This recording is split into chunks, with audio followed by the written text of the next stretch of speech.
There have been 6 more deaths in Victoria and 532 new cases of COVID-19 in the state overnight, which is a new daily infection record. Reporter Stephanie Ferrier has more from Melbourne.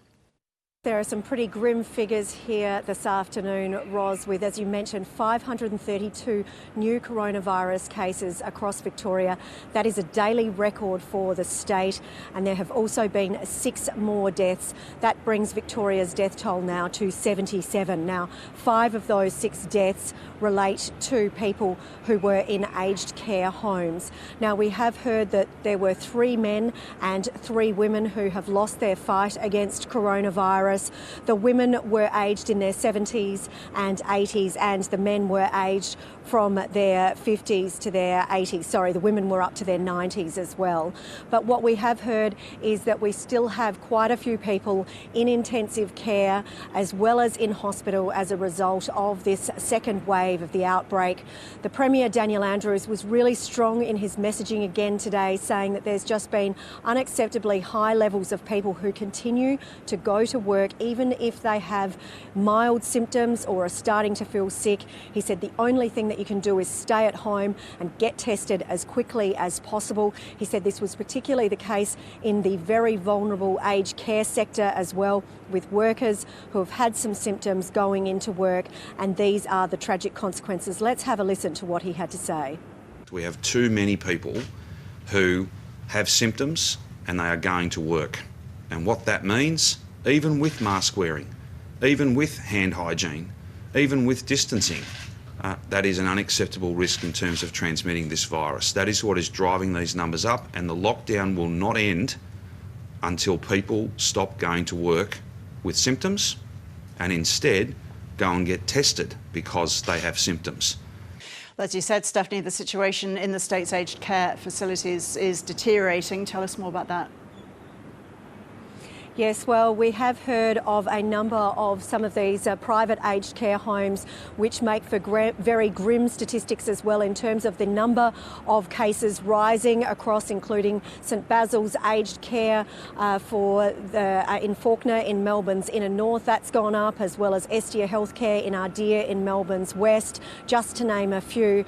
The Chief Health Officer of Victoria, Professor Brett Sutton, said that it is normally unusual to have these sorts of numbers in the 50s, 60s and 70s of infections in some of these aged care homes, and pointed to the possibility that that is involving breakdowns in infection and prevention control as well.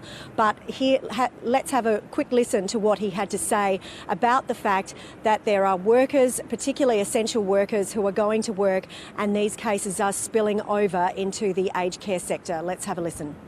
The aged care outbreaks are overwhelmingly just single cases in staff or 1 or 2 staff. That is often a measure of the infection prevention and control elements that are in place. Good planning, good preparation, good training and good infection prevention control practices limits the transmission between staff and to residents. That's not the only factor in these outbreaks. Sometimes it is just bad luck. So what's the latest on attempts to rein in this latest outbreak? Well, of course, we are just nearing the end of the 3rd week in this 6-week lockdown. And as you've just heard the Premier, Daniel Andrews, say there is no guarantee that we are going to come off that lockdown as a result of these cases. Now, one thing that Professor Brett Sutton did say is that based on the modelling, we should actually be at the peak today. But of course, he's not going to speculate as to whether or not we've already hit it yet. He said that it really is just a waiting game to see whether or not some of these restrictions are making an impact, particularly wearing masks. And he says that that is really important for healthcare workers that might go in, or aged care workers that might go into work with no symptoms but develop them during that time. And of course, when you don't have any symptoms, you can be infectious. So he's hopeful that this will help. We did hear from the Premier saying that some of the outbreaks involving abattoirs, warehouses and logistics firms mean that some of these industries might have to be closed if people continue to go to work when they are sick. Stephanie, thank you. Health authorities in New South Wales have confirmed 17 new coronavirus cases overnight. Here's state political reporter Ashleigh.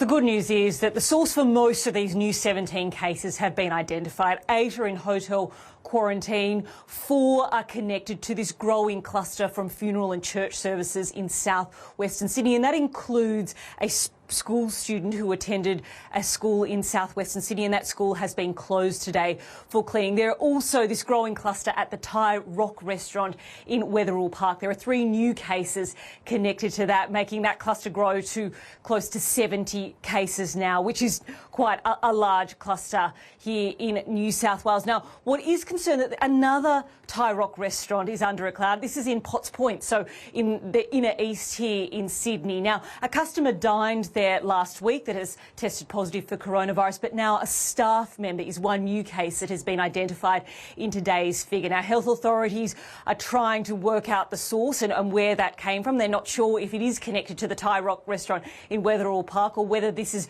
just an unhappy coincidence that both these restaurants now have cases. So that is under investigation. Now, overall, with these cases, health authorities say they are quite confident that New South Wales has not passed 20 cases, that the cases here aren't increasing like we've seen in Melbourne, but they're still saying that the community should be on high alert here because, as the Premier pointed out again today, that this virus can spread very quickly and these cases can get out of hand very quickly.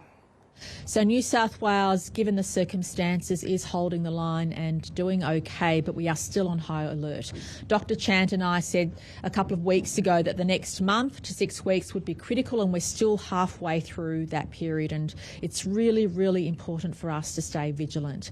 So, Ashleigh, what more can you tell us about this school in Sydney's southwest that's closed?